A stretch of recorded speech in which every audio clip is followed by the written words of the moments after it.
Life Without Prejudice by Richard M. Weaver. When one sets out to discover how prejudice became a fighting word, some interesting political history comes to light. Everybody is aware that this term is no longer used in its innocent sense of prejudgment. It is used instead as a flail to beat enemies. Today, the air resounds with charges of prejudice, and the shrill note given to it by the, quote, liberals and radicals suggests a considerable reservoir of feeling and purpose behind its invocation. This appears all the more striking when one recalls that in the controversial literature of 100 years ago, or even of a couple generations ago, you do not encounter the sort of waving of the bloody shirt of prejudice that greets you on all sides now. Men did not profess such indignation that other men had differing convictions and viewpoints. They rather expected to encounter these, and to argue with them as best they could. You do not find the tricky maneuvers and the air of what might be called ultraism that we are familiar with today. What has changed the atmosphere? I would point to the worldwide revolutionary movement, which has manifested itself in almost every land. The indictment for prejudice has been one of the most potent weapons in the armory of its agents. There is need to realize what this indictment masks and how it operates, both politically and logically. It is getting to be a bore to bring communism into every article that deals with a topic of public concern, but here the connection is so close that one finds no option. For the doctrines of Moscow are the fons et origo of the great pressure to eradicate prejudice. A prime object of militant communism is to produce a general social skepticism. Not that the communists are skeptics themselves. They are the world's leading dogmatists and authoritarians. But in order to bring about their dogmatic reconstruction of the world, they need to produce this skepticism among the traditional believers. They need to make people question their supports of whatever social order they enjoy, to encourage a growing dissatisfaction and a feeling that they have inherited a bad article. The more subtle of them realize, no doubt, that people can be made to forget how well a system is working right under their noses if they can be allured and distracted with pie in the sky. The communist version of pie in the sky shall be dealt with in a moment when the logical method is considered. Just now I emphasize this unfixing of faith as one of the steps in a large-scale and, it must be confessed, cunning plan. This worldwide revolutionary movement, openly conducted in some countries, operating from hiding in others, wants first of all to clear the ground. To this end, what it knows it must overcome is the binding element or the cohesive force that holds a society together. For as long as this integrative power remains strong, the radical attack stands refuted and hopeless. This will explain the peculiar virulence with which communists attack those transcendental unifiers like religion, patriotism, familial relationship, and the like. It will also explain, if one penetrates the matter shrewdly, why they are so insistent upon their own programs of conformity, leveling, and de-individualization. However paradoxical it may appear at first sight, we find when we examine actual cases that communities create a shared sentiment, a oneness, and a loyalty through selective differentiation of the persons who make them up. A society is a structure with many levels, offices, and roles, and the reason we feel grateful to the idea of society is that one man's filling his role makes it possible for another to fill his role, and so on. Because the policeman is doing the policeman's job, the owner of the bakery can sleep well at night. Because plumbers and electricians are performing their functions, doctors and lawyers are free to perform theirs, and the reverse. This is a truistic observation, no doubt, but too little attention is given to the fact that society exists in and through its variation and multiplicity, and when we speak of a society's breaking down, we mean exactly a confusing of these roles, a loss of differentiation, and a consequent waning of the feeling of loyalty. Society makes possible the idea of vocation, which is the primary source of distinctions. The ceaseless campaign of the communists to make every people a mass has as its object the erasing of those distinctions, which are the expression of this idea. In the communist utopia, Comrade Jones would work in the mines, and Comrade Smith would write political articles for the party organ, or perhaps he would be assigned the task of proving the non-existence of metaphysics. Their comradeship would be of far greater importance than their vocations, but to what end? The answer to this lies in some messianic idea derived from the prophecies of Marx, Lenin, and Stalin. The point is that their hostility to distinctions of all kinds, as we know them in our society, conceals a desire to dissolve that society altogether. And we see that practically all traditional distinctions, whether economic, moral, social, or aesthetic, are today under assault as founded on a prejudice. This shows itself in everything from the more absurd theorems of democratic action to the ideal of non-competitive education, by which teachers, who ought to be on the dunce's stool themselves, have been led half the distance to Moscow. Although the aim is this general social skepticism, the communists and their helpers are sufficiently experienced in ideological warfare to know that it is often bad policy to attack everything at once. To do this may cast doubt upon your own motives and cause people to suspect that something is wrong with you. Often the best tactic is to single out some special object and concentrate your force upon this while feigning a benevolent attitude towards the rest of the order. This enables you to appear a critic and a patriot at the same time. It is a guiltless-looking role, because most of us object to and would like to reform one or more of our country's institutions, even though we have a profound attachment to it as a whole. The difference with the communist is that this is part of a plan to discredit and do away with the whole. And this is why it is important to note the political method by which he proceeds. He knows that if you can weaken one after another of the supporting pillars, the structure must eventually collapse. He works then like a termite, except that he selects and directs his effort. First things first and one thing at a time. He chooses some feature of an order where there is a potential of resentment, or he may choose some feature about which people are simply soft-headed, that is to say, confused or uncertain. It may be the existence of rich men. It may be the right to acquire and use property privately. It may be the idea of discipline and reward in education.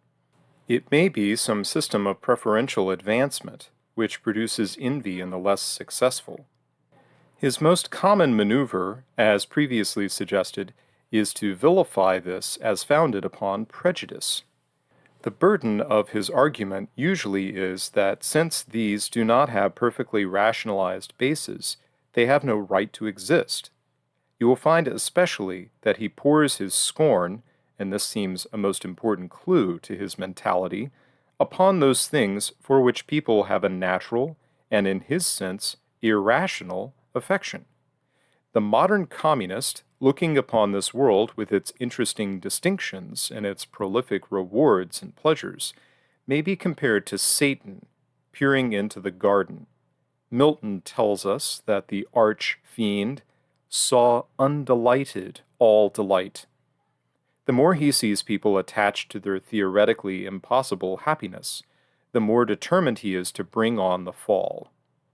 Just as the marshals of the communist movement have worked politically with more cleverness than many people give them credit for, so they have often been better logicians than those in the opposite camp. The fact will partly explain the sense of frustration felt by defenders of our traditional structural Western society. In their polemic use of the term prejudice, however, they have been better logicians in the shyster's way. They have confused the other side with a boldly maintained fallacy. The fallacy contained in the charge prejudice, as it is usually employed to impeach somebody's judgment, has long been familiar to logicians, by whom it was given the name argumentum ad ignorantium. This signifies an argument addressed to ignorance. The reason for the appellation will appear in an analysis of how the fallacy operates. Those who are guilty of the argumentum ad ignorantium profess belief in something because its opposite cannot be proved. Or they assert the existence of something because the something possibly may exist. It is possible that life exists on Mars. Therefore, life does exist on Mars. In the realm where prejudice is now most an issue, it normally takes a form like this. You cannot prove blank by the method of statistics and quantitative measurement that men are not equal. Therefore, men are equal. You cannot prove that human beings are naturally wicked. Therefore, they are naturally good, and the contrary opinion is a prejudice. You cannot prove, again by the methods of science, that one culture is higher than another. Therefore, the culture of the Digger Indians is just as good as that of Muncie, Indiana, or 13th century France. Generally speaking, this type of fallacious reasoning seeks to take advantage of an opponent by confusing what is abstractly possible with what is really possible or what really exists. Expressed in another way, it would substitute what is possible in theory for that which we have some grounds, even though not decisive ones, for believing. It is possible in some abstract sense that all men are equal, but according to the Bible, Aristotle, and most considerate observers, men are not equal in natural capacity, aptitude for learning, moral education, and so on. If you can get the first belief substituted for the second, on the claim that the second cannot be proved, you have removed a prejudice. And along with it, you have removed such perception as you have of reality. The pie in the sky appeal of the communists consequently comes in this guise. You cannot prove the unworkability of the communist or statist utopia, therefore it is workable. I say cannot prove, although there are multitudinous evidences that it has never worked along the lines and with the motivations that are always suggested in its favor. One might indeed borrow a famous apothegm and say that all theory is for it and all experience is against it. However, since the appeal is to the dislocated, the resentful, the restless, and the malcontented, it has won its followers. We have seen how they charge the rest of us with being prejudiced in favor of the present order, or whatever feature of it they have singled out for attack.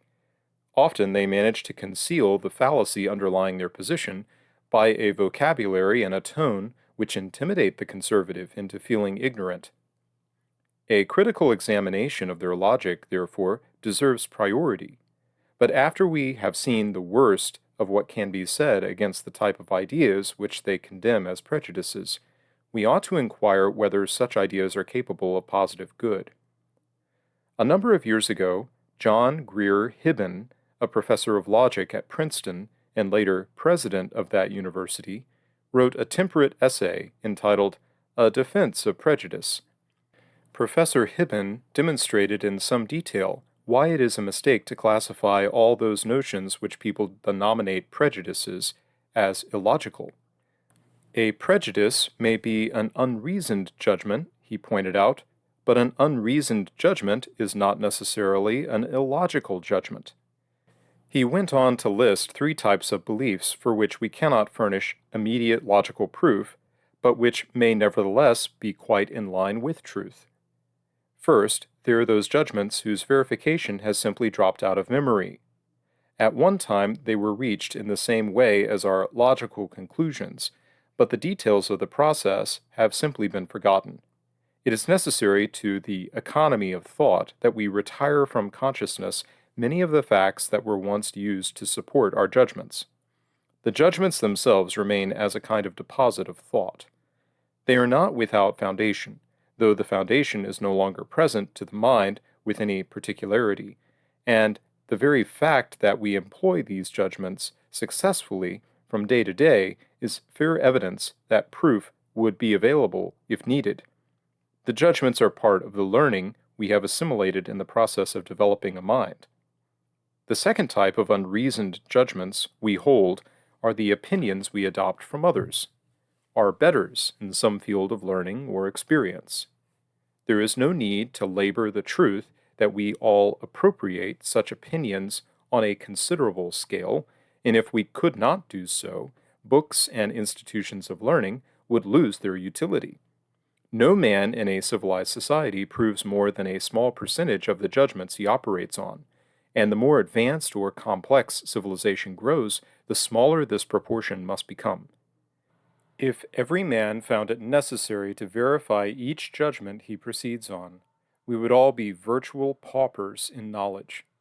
It is well for everyone to know something concerning the methods of verification, but this indeed differs from having to verify all over again the hard won and accumulated wisdom of our society. Happily, there is such a thing as authority. The third class of judgments in Professor Hibbins' list comprises those which have subconscious origin. The material that furnishes their support does not reach the focal point of consciousness, but psychology insists upon its existence. The intuitions, innuendos, and shadowy suggestions which combine to form our opinion about, say, a character could never be made public and formal in any convincing way. Yet only the most absurd doctrinaire would hold that they are therefore founded upon error. In some situations, the mind uses a sort of oracular touchstone for testing what cannot be tested in any other way. My judgment that Mr. Blank, though a well-spoken and plausible gentleman, will one day betray his office, is a conclusion I cannot afford to put aside, even though at the present moment I have no publicly verifiable facts from the space-time continuum which would prove it to another. It may be true that only those minds which are habituated to think logically can safely trust their intuitive conclusions, on the theory that the subconscious level will do its kind of work as faithfully as the conscious does its kind. This still leaves room for what may be termed paralogical inference. When one thinks about these well accepted and perfectly utilitarian forms of prejudice, the objections of the rationalist seem narrow and intolerant. There is, indeed, a good deal of empirical evidence for saying that rationalistic men are more intolerant than prejudiced men.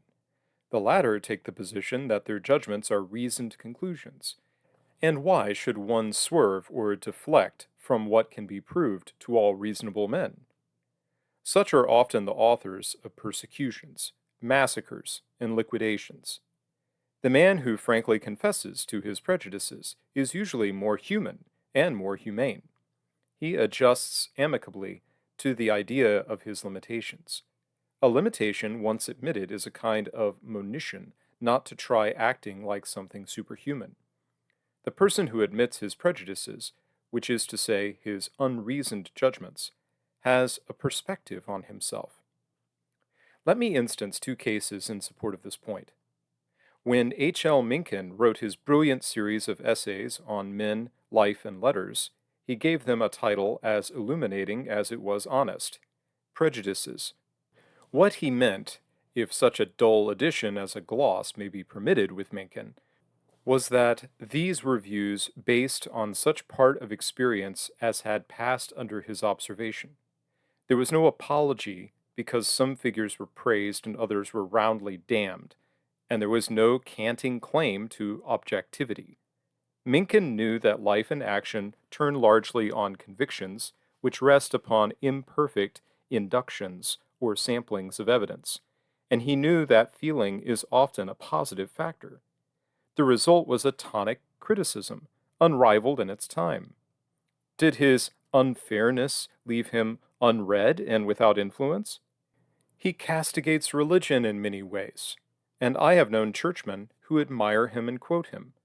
He thought nothing sillier than the vaporizing of most of our radicals, yet numbers of these look to him as a mentor in writing and as a leader in every libertarian crusade.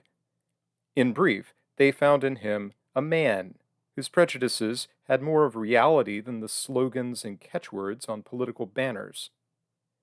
The same lesson, it seems to me, can be read in the career of Dr. Samuel Johnson. Johnson lives in considerable measure through the vitality of his prejudices. When he says to an interlocutor, "Sir, I perceive you are a vile Whig," you know he is speaking from a context of reality. It is not necessary that you agree with him. How many people do we ever agree with in any unreserved sense? That he hated Whigs, Scotsmen, and Americans, we accept as a sign of character. It is a kind of signature. The heartiness of his likes and dislikes constitutes an ethical proof of all he puts forward. And so it is with any formed personality. 100 popinjays can be found to discuss brilliantly, but you will not find on every corner a man whose opinions bear a kind of witness to the man himself. Minkin, like Johnson, is, in his more abstract political thinking, a Tory. But both men, and this is a continuation of the story, proved kind in their personal relations, and both of them were essentially modest. Upon one occasion, when Boswell confessed to Johnson that he feared some things he was entering in his journal were too small, the latter advised him that nothing is too small for so small a creature as man. This is good evidence that Johnson had achieved what I referred to as perspective, which carries with it a necessary humility. And while some may be startled to hear Minkin called a modest man, I can infer nothing but a real candor and humility from those bombastic and ironical allusions to himself which comprise much of the humor in his writings. The tone he adopted was a rhetorical instrument. He had faced his limitations. I have given some space to these examples because I feel they show that the man of frank and strong prejudices, far from being a political and social menace and an obstacle in the path of progress, is often a benign character and a helpful citizen. The chance is far greater, furthermore, that he will be more creative than the man who can never come to more than a few gingerly held conclusions, or who thinks that all ideas should be received with equal hospitality. There is such a thing as being so broad you are flat.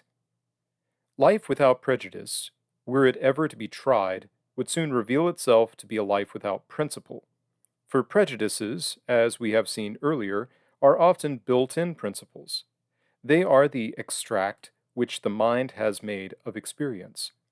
Try to imagine a man setting out for the day without a single prejudice. Let us suppose that he has confessed his prejudices in the manner of confessing sins, and has decided to start next morning with a fresh mind as the sinner would start a new soul.